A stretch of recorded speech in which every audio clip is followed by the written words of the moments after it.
Yo, what's up, YouTube? This is your boy Alex. And today is officially Monday, so I don't have to go to the dentist for the next 2 to 3 weeks.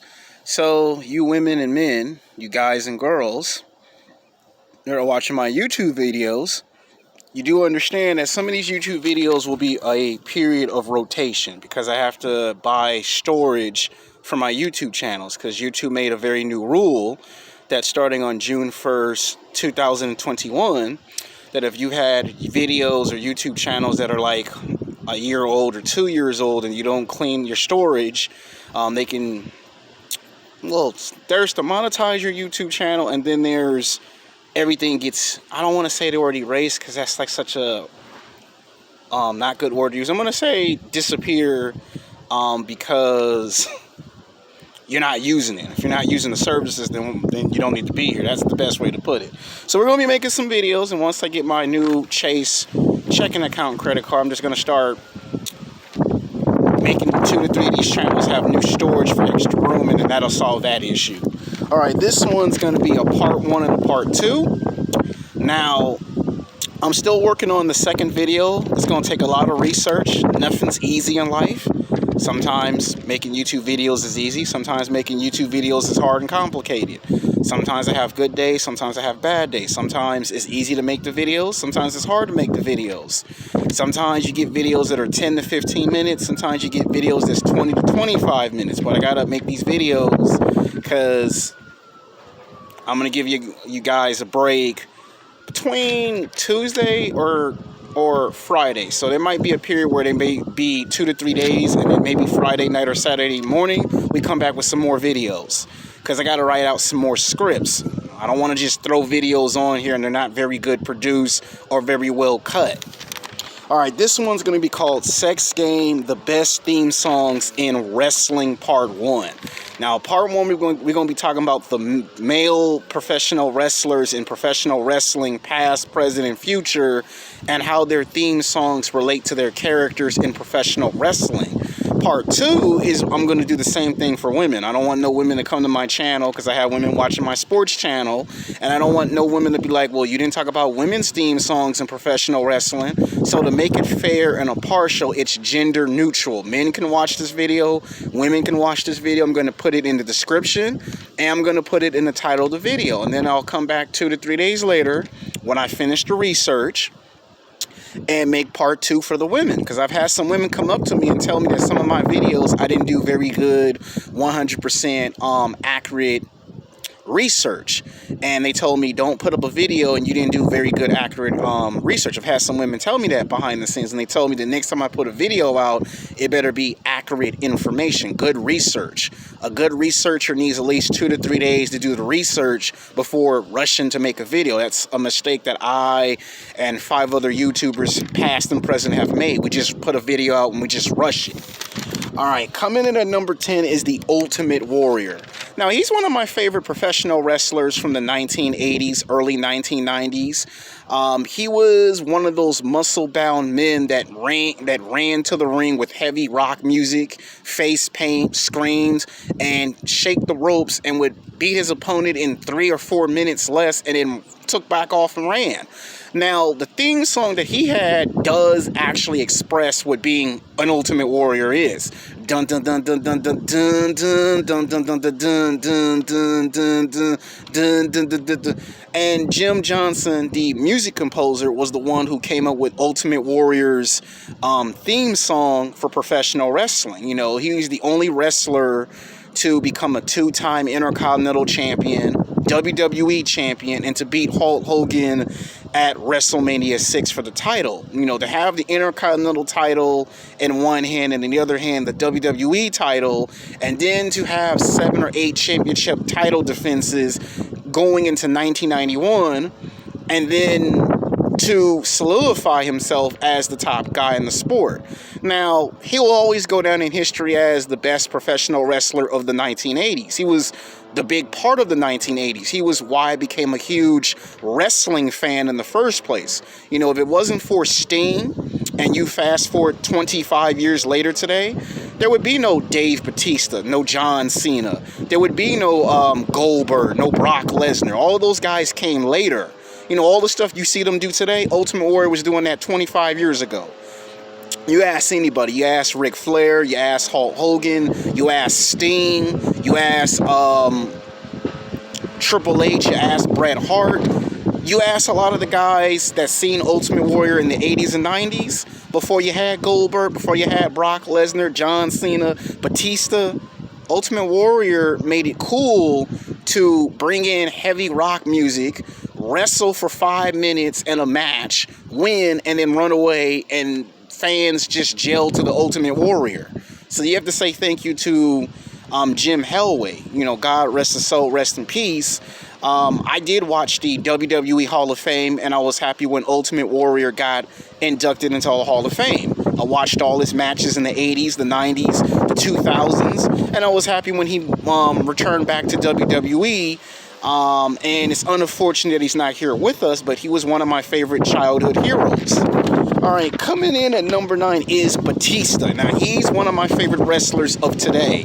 Like, he is what Ultimate Warrior was, and what Warrior would have been had he had a longer period of wrestling. Batista became a 6-time world champion, 4-time tag team champion, and main evented and headlined WrestleMania, SummerSlam, Survivor Series, Royal Rumble. Batista was on Raw and SmackDown, and Batista is now into movies and television shows, you know. But back in his days of professional wrestling, Batista was, in a way, the closest thing to the Ultimate Warrior. The rock music, yeah, I walk alone. You know, it fitted Batista's character.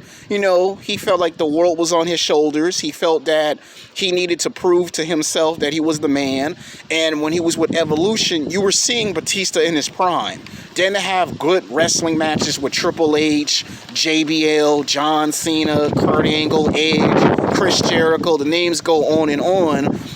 Batista was one of those wrestlers that you knew was going to be around for the long haul.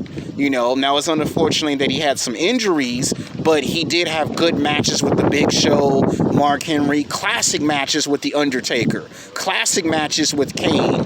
You know, he had good wrestling matches, and he was a good tag team specialist. And a lot of people don't give Batista a lot of credit for being a tag team specialist, but he was good when it came to single matches, you know, tag teaming with Rey Mysterio, tag teaming with the late, great Eddie Guerrero. He had a lot of great classical matches. And his theme song, I Walk Alone, kind of explains the story of his character. You know, the rock music, it connects to Batista, and you make the connection to the theme song, and the theme song gets you invested in the character. So it don't matter if Dave Batista was on Raw or on SmackDown. When you got a good wrestling match from Batista, you knew it was going to be a good quality match. Now, a lot of his wrestling matches in the 2000s were real good. He had good wrestling matches. Now, some of the ones recently are not as good as the ones from 10 years before, but when you hear his theme song hit, you know you're getting a good wrestling match. And like I said before, his rock song and his character is the closest thing to the Ultimate Warrior. Coming in at number 8 is Bill Goldberg. Now, he is the only professional wrestler to play 2 or 3 sports or more. We all know he played professional football for about 5.5 to 6 years. We know he was on 3 football teams, and then we know he broke into professional wrestling, and he did something in wrestling history that hasn't been done before and probably will never be repeated ever again. To come in his 30s and to beat people in less than 2 years and rack up a record of 180 wins, win the WCW television title twice, the tag titles 3 times, and become a 2-time WCW heavyweight world heavyweight champion, and to be undefeated, and then to beat Hulk Hogan for the belt. You know, and what makes Goldberg's theme song more significant than everybody's is his theme song did not need any words. When he came out to the wrestling ring, it was like Mike Tyson. Like, you watch Mike Tyson's boxing fights from the 80s and the 90s, you heard the chains in the background for Mike Tyson's boxing fights. With Goldberg, The fans told you what they wanted with Goldberg. You would hear the fans say, Goldberg, Goldberg. And you knew that whoever was wrestling Goldberg on WCW Nitro or on pay-per-view, you knew they were going to have a match on their hands. You weren't just going to wrestle Goldberg and it was over. And the fact that he would come in like Ultimate Warrior, beat you up for 5 or 10 minutes, 1, 2, 3, match over. He go back out of the ring, and then he would look into the camera when he grabbed the microphone and say, "Who's next?"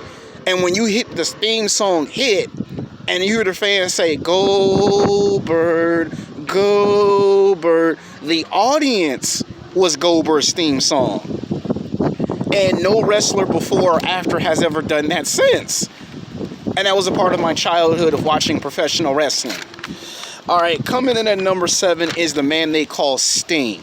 Now, Sting was Ultimate Warrior's tag team partner in professional wrestling for about 20 years. Now, Sting's the only guy to become a 13-time world champion in 25 years of professional wrestling. Welcome back, Sting. Now he's with A&W. You know, they just announced it's going to be Sting versus Chris Jericho. You know, that's interesting because they're both legends. They're both icons. But Sting is the man. There's a reason why he's called the icon, the legend. That's why he's called Sting. This guy's wrestled everyone. And when I mean everyone, this guy's wrestled everybody. This guy's wrestled Triple H, Seth Rollins, Goldberg. This guy's been in the ring with Scott Steiner, Rick Steiner, you know, Lex Luger. That was also his famous partner back in the day in wrestling in the 80s. Ric Flair, Hulk Hogan, you name it, Sting has fought them all and has won 13 championships.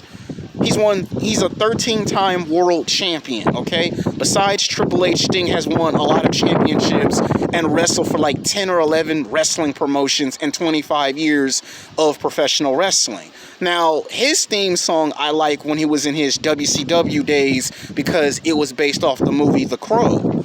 And when he came out with the face paint and the black jacket and you heard the theme song, you knew this was someone that was going to come in and become a warrior of vengeance. He was going to get you for basically making bad stuff and then making you pay for it. And it was good for his character development because it gave him the big push. We saw classic matches with him and Ric Flair. He got to wrestle Hall and Nash. He got to wrestle Jeff Jarrett. He got to wrestle a lot of people. Diamond Dallas Page in his WCW days. And for him to come in WWE and wrestle Triple H at WrestleMania, that was like one of the best highlights. Now, unfortunately, Triple H won the match. Sting lost, but Sting did win the WWE Championship. But for him to now be in a position to wrestle Chris Jericho, that's just going to make it obvious that Sting is the man.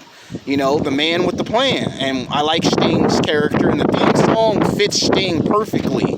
You know, a person that wants redemption, but he's a warrior. So you would call that Warrior's redemption. And this is Ultimate Warrior's partner, basically. All right, coming in at number 6 is going to be Randy Orton tied with Stone Cold Steve Austin.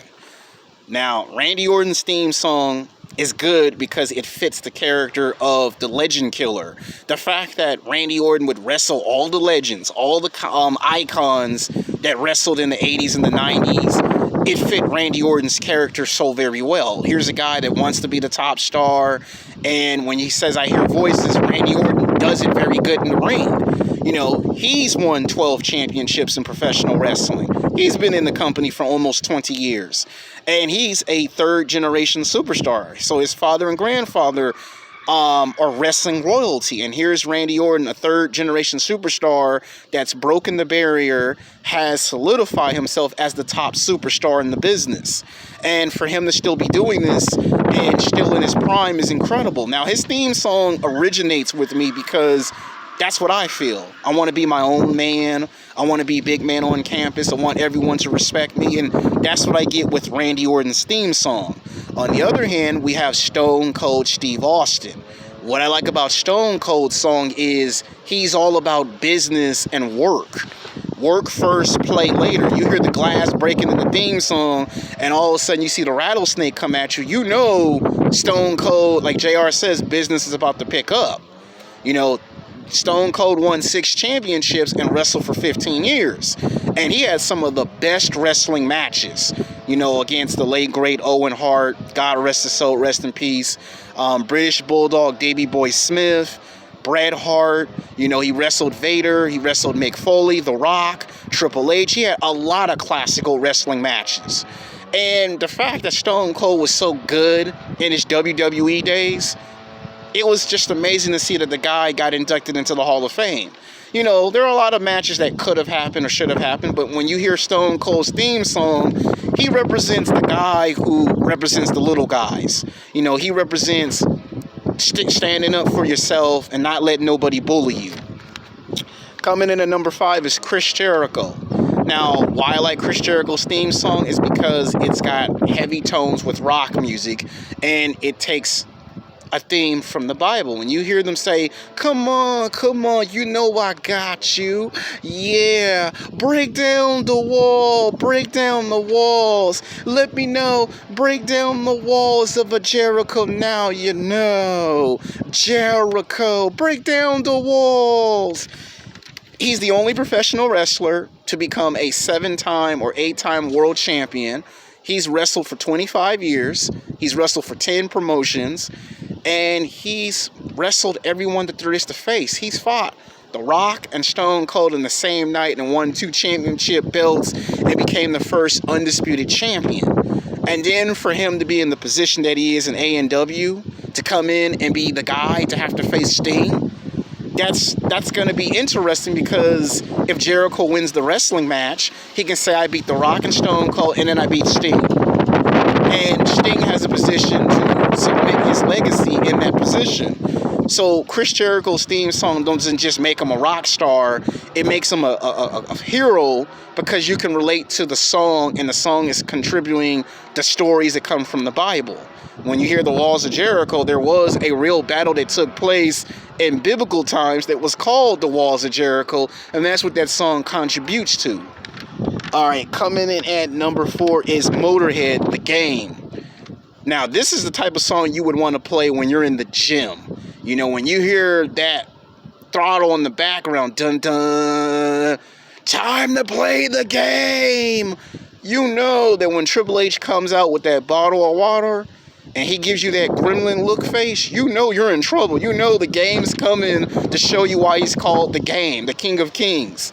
He's won 13 championships, wrestled for 25 years. The only man to wrestle Undertaker 3 times at WrestleMania. To be the leader of D-Generation X. He had some of the best wrestling matches in D-Generation X. Triple H theme song collaborates him as the best professional wrestler as of right now. There's nobody alive that has had more wrestling matches, more championship title opportunities than Triple H.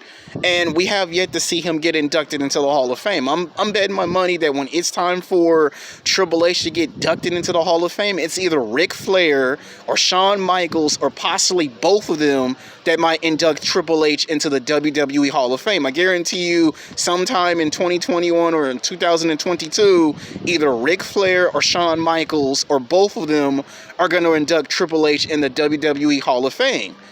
It could be Undertaker, it could be his wife, Stephanie, it could be Vince McMahon, it could be Shane. Any one of them can induct Triple H in the WWE Hall of Fame.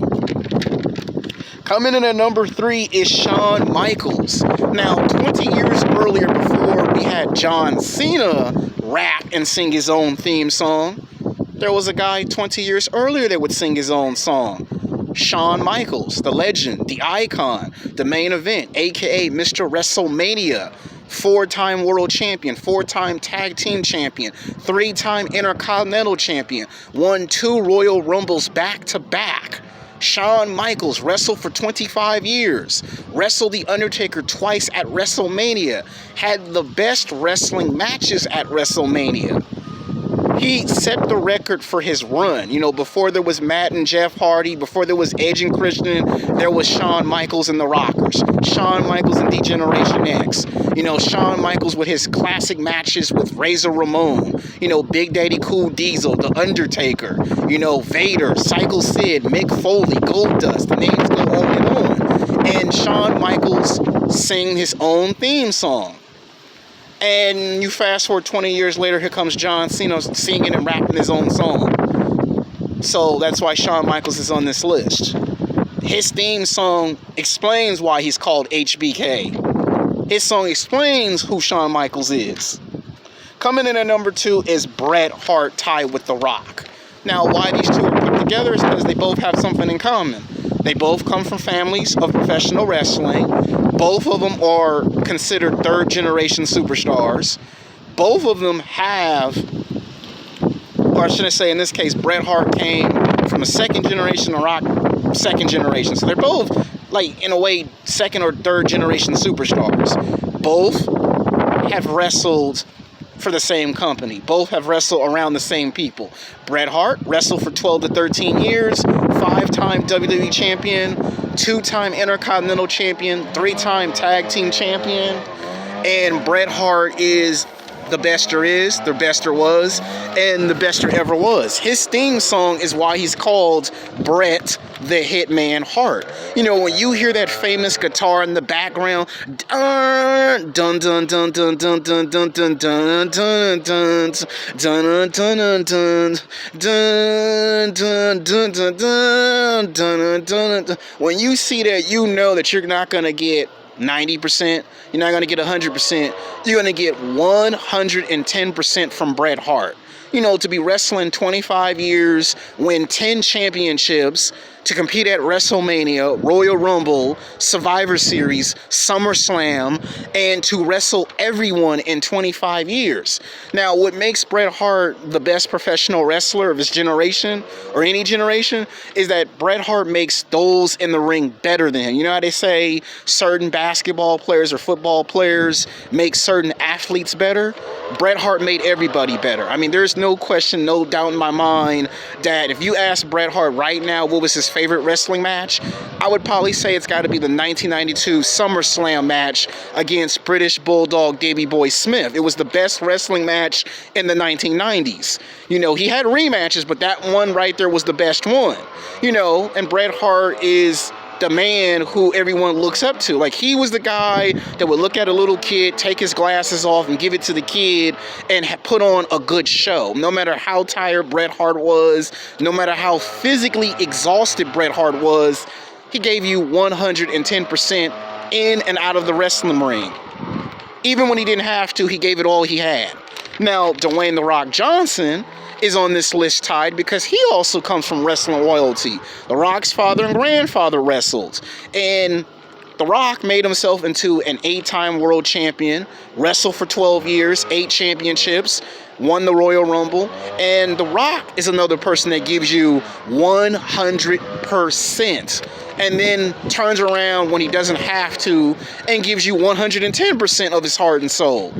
Every time you see Bret Hart in the ring, he's giving you 110%. Most professional wrestlers, they're going to give you 90, 95, 100. Bret Hart gives you 110%. Same thing with Dwayne "The Rock" Johnson. Every time he steps in the wrestling ring and entertains the crowd in his movies, television shows, cartoons, wrestling, The Rock gives you 110% of his heart and soul. And you can feel it from these two guys.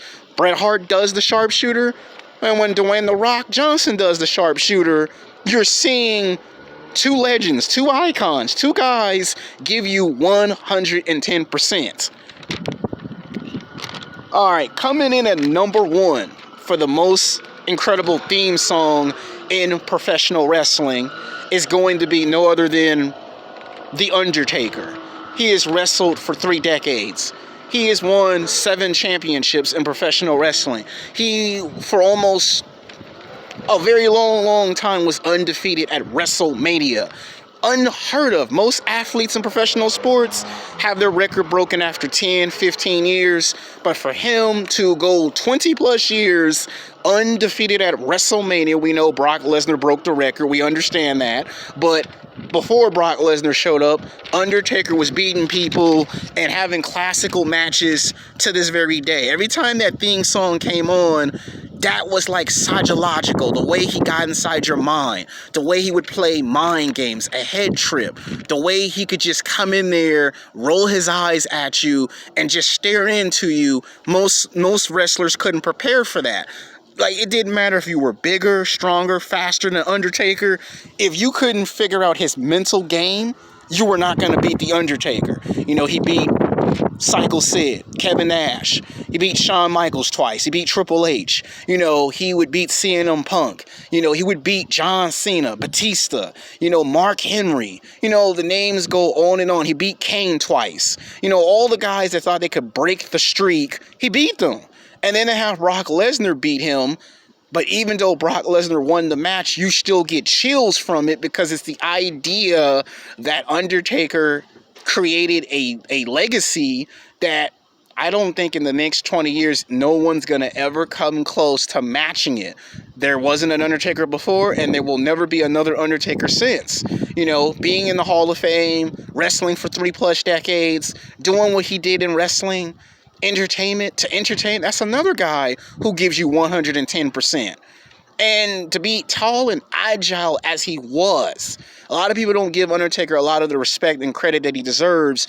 This guy was tall and agile and was pulling off moves that people half his size should be doing. Like, if you're like his size doing it, you be like, and he got athleticism and explosiveness, the size, the strength, the power, and you put that together, what do you get? You get The Undertaker. And the fact that you weren't going to never win a match with The Undertaker at WrestleMania because on inside the ring, Undertaker's playing head games with you. Outside the game, you had Paul Bearer, God rest his soul, rest in peace, and no one could figure out how to get The Undertaker exactly. So these were my picks. If your favorite wrestler's theme song wasn't on here, I apologize. This video is for women and for men that are huge professional wrestling fans. And in part 2, we're going to do the women. So women, I'm going to do the women's video, and this video is for both. And then 2 to 3 days, I'll take a break and come back with another video. Until then, peace.